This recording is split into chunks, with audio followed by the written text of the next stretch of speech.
I posted about this guy. It's Weasley, little mouse-faced piece of trash that likes to tell Americans what he's going to do to us and how much he hates us.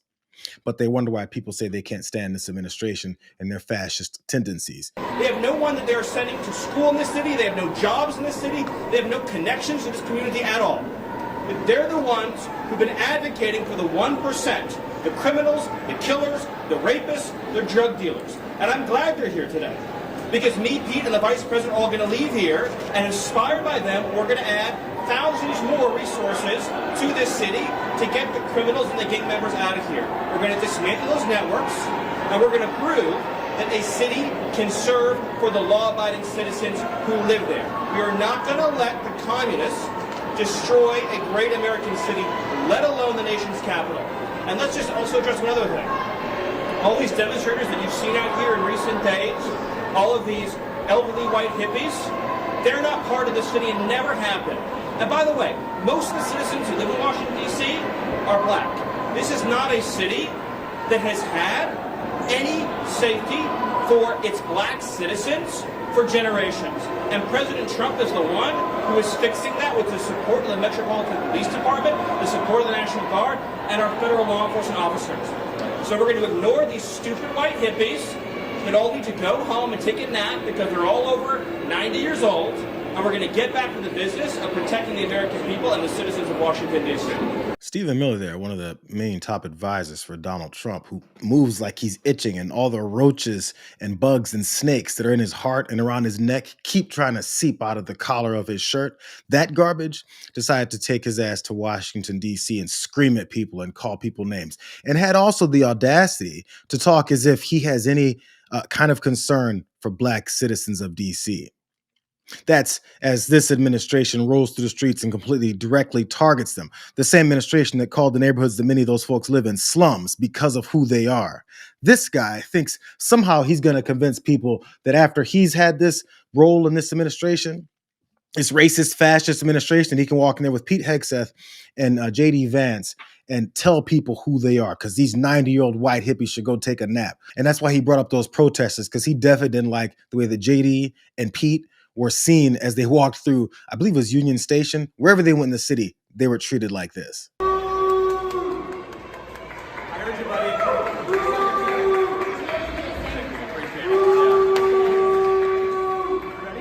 This is the guy who thinks people don't deserve law and order in their own community. Mr. Vice President, how did it go? Hey guys, thank you. Fascist scum! Pete Hegseth! You're a white beater! J.D. Vance! You look like a constipated rodent! Get out of our city! How much do you like diddling kids? Where are the Epstein files, J.D.? Get out of our city! Get out of our city! Free D.C.! Get out of D.C.! Get out of the world! Shame on you! Shame on you! Shame on you! Shame on you! Fascist scum!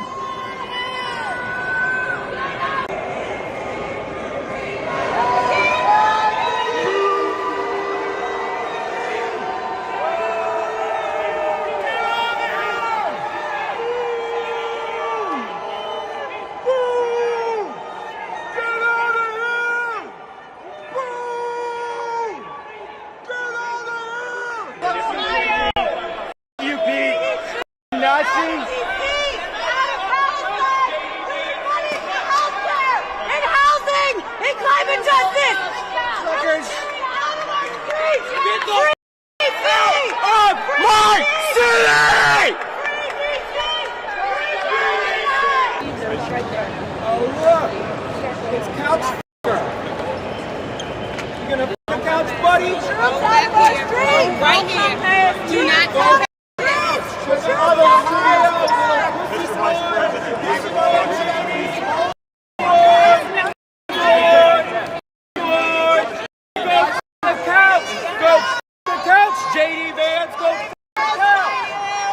That's how JD Vance and Pete Hegseth were greeted in the nation's capital, where apparently they believe that they need to install their law and order. And when a guy specifically in his face told him how much a piece of trash he is, this is his comeback. This guy thinks that he doesn't deserve law and order in his community. Oh, such a burn, JD.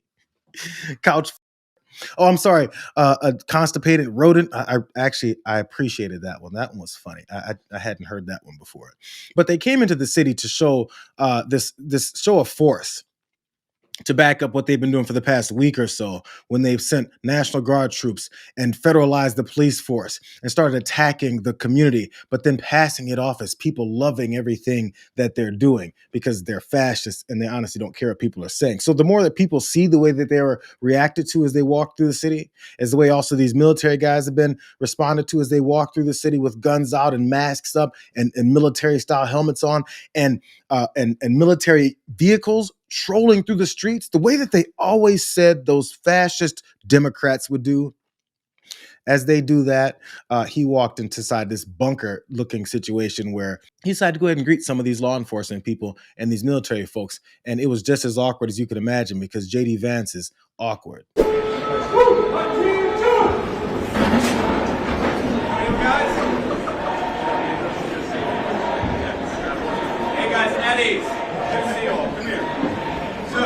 We decided to bring the Secretary of Defense and Stephen Miller to bring you guys the burgers. And we appreciate everything that you're doing. So, you guys bust your ass all day, we give you a hamburger. Not a fair trade, but we're grateful for everything you guys do. So, how long have you guys been working here at this area? Has it been the whole 9 days? About 7. It's been about 7. Okay. General, tell me what's going on here. What are you guys seeing? Okay. A lot of people very thankful for Of course.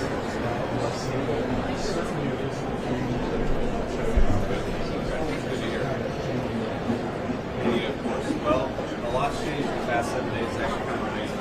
So you guys are doing a hell of a job. We're proud of you. We're grateful to you. And just wanted to come by and say thanks and hang out with you. So let's say hello for a bit. And then I think we can talk to the board. But just want to shake some hands and say hey to guys. Hey guys, hey, I just want to, at ease fellas, at ease, please.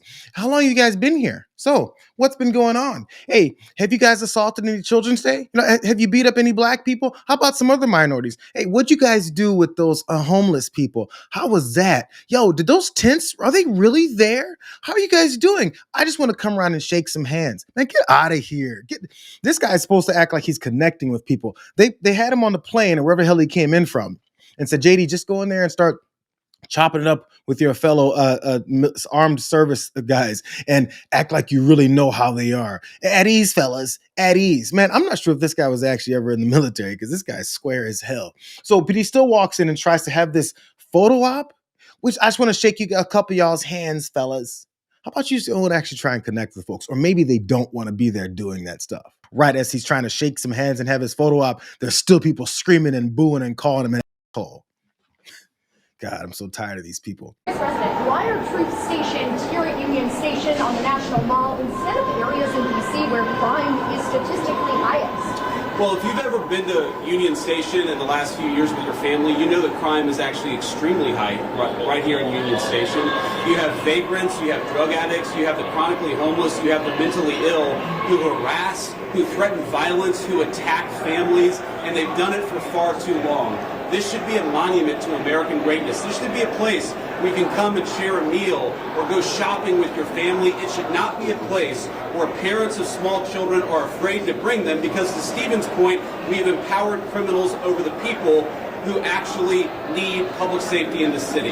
So I think Union Station is a great example of what's possible when you actually have the political willpower to bring law and order and common decency back to the public spaces of the United States of America. By the way, look at little Steven's ass over there.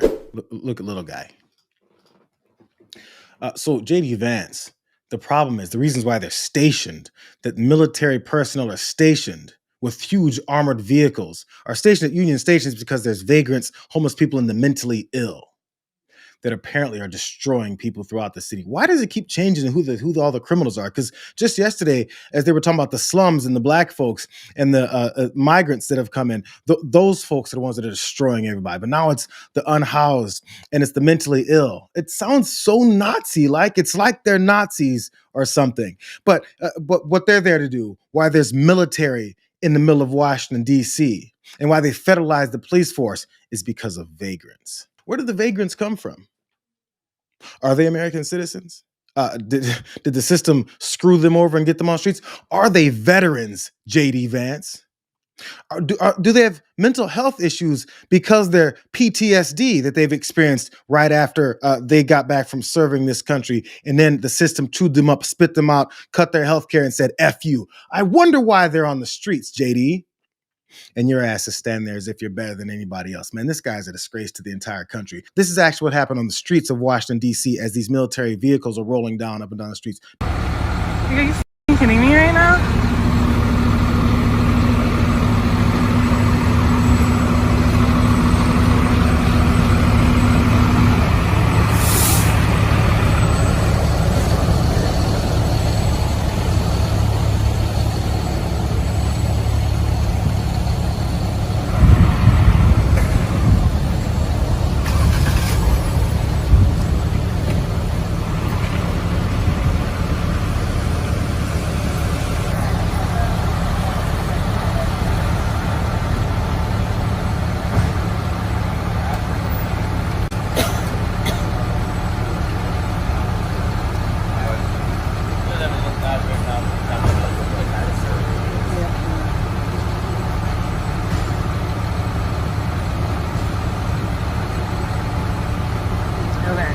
We should probably, but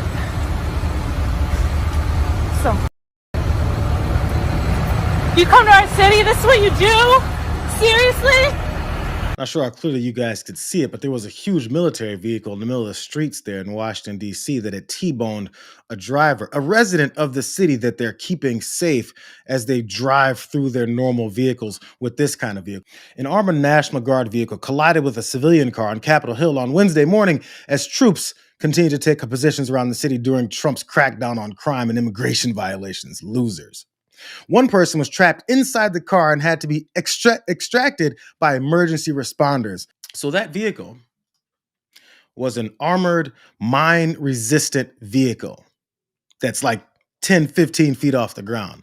And they drove right through somebody because they don't know what the hell they're doing. Or maybe because that damn thing probably takes up 2 to 3 lanes worth of regular, normal streets because it's not a war zone that this administration has turned this city into. Because apparently Washington, D.C. looks so inviting now.